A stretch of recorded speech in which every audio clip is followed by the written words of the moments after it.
Hola a todos. Hoy quiero compartir un concepto muy simple, pero que tiene un impacto enorme en el liderazgo, la gestión del cambio y el bienestar profesional. Te cuento por qué. Ahora mismo estoy entrenando un grupo de middle managers de una empresa y estábamos hablando de los miedos al cambio, los de sus equipos y también los suyos propios. Y hubo algo que me sorprendió. La mayoría desconocía un concepto tremendamente potente, el círculo de preocupación y el círculo de influencia. Y lo interesante es que cuando lo trabajamos, muchas piezas encajaron inmediatamente. Porque gran parte del estrés, de la resistencia al cambio e incluso de la sensación de impotencia, viene de dedicar tiempo y energía a cosas sobre las cuales realmente no tenemos capacidad de actuar. Y este concepto sirve precisamente para eso, para ayudar a tomar conciencias tanto por parte de los colaboradores como de uno mismo.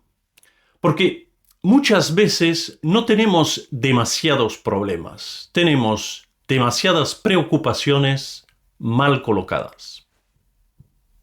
Entonces, entremos un poco en estos conceptos. El círculo de preocupación contiene todas aquellas cosas que ocupan espacio en nuestra cabeza. La situación económica, la reorganización de la empresa, los cambios internos, la inteligencia artificial, la estrategia, ¿no?, que nos obliga a tomar ciertas decisiones, lo que hará un cliente o incluso lo que hará el mercado. También pensamiento del tipo: ¿y si este cambio me perjudica? ¿Y si pierdo relevancia? ¿Y si mi equipo no se adapta? Y aquí está la primera reflexión importante.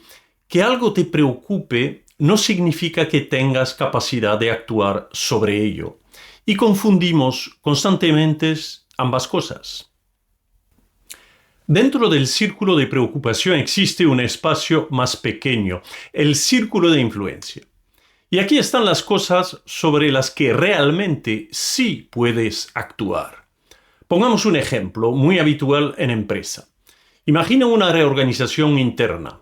Un colaborador puede pensar: no entiendo hacia dónde vamos. Esto no tiene sentido. No sé qué consecuencias tendrá. Seguro que salgo perdiendo. Todo esto pertenece al círculo de preocupación. Pero dentro del círculo de influencia aparecen otras preguntas, mucho más constructivas y más eficaces. Por ejemplo, ¿puedo pedir claridad? ¿Puedo hablar con mi manager? ¿Puedo desarrollar nuevas competencias? ¿Puedo prepararme mejor? ¿Puedo ayudar a mi equipo a adaptarse? ¿Puedo trabajar simplemente con otra actitud? Eso sí depende de mí y eso sí está bajo mi capacidad de acción. Y aquí aparece algo fascinante. Lo paradójico es que cuanto más tiempo, energía y talento inviertes en tu círculo de influencia, menos dedicas a tu círculo de preocupación. Más se amplía el primero y más pequeño se vuelve el segundo. Es curioso, empiezas a actuar, empiezas a resolver, empiezas a influir y parece que de repente tienes menos problemas. Pero no porque desaparezcan, sino porque has dejado de alimentar aquello que no controlabas y has empezado a construir ahí donde sí generas impacto. Pero aquí hay una capa adicional que me gusta trabajar mucho en coaching, porque incluso dentro del círculo de influencia podemos cometer un error. Pensar que porque puedo influir, debo hacerlo. Y no necesariamente. Dentro del círculo de influencia también existe lo que podríamos llamar nuestro círculo de responsabilidad. Porque sí, hay cosas sobre las que puedes influir, pero no significa que te corresponda. Y aquí veo caer a muchos managers y perfiles muy proactivos.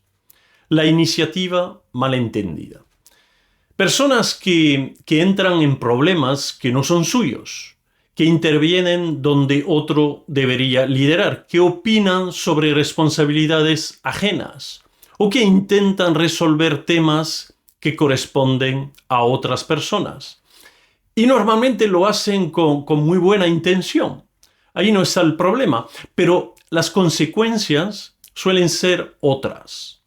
Generan confusión, crean resistencias, hieren sensibilidades, roban protagonismo sin querer, acumulan carga innecesaria y empiezan a llenar una mochila que nunca fue suya. Y además ocurre algo todavía peor.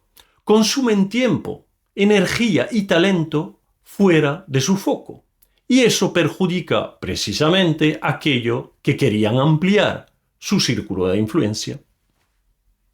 En resumen, menos energía en el círculo de preocupación, más energía en el círculo de influencia y dentro del círculo de influencia, claridad sobre qué entra realmente en mi responsabilidad. Porque muchas veces el problema no es tener demasiadas cosas que hacer. El problema es cargar con demasiadas cosas que nunca fueron nuestras. Y quizá una de las preguntas más potentes que puedes hacerte es esta. ¿Dónde estoy poniendo mi energía hoy? ¿En aquello que me preocupa? ¿En aquellos que puedo influir? ¿O en aquello que ni siquiera me corresponde? Gracias por ver este video y nos vemos en el próximo.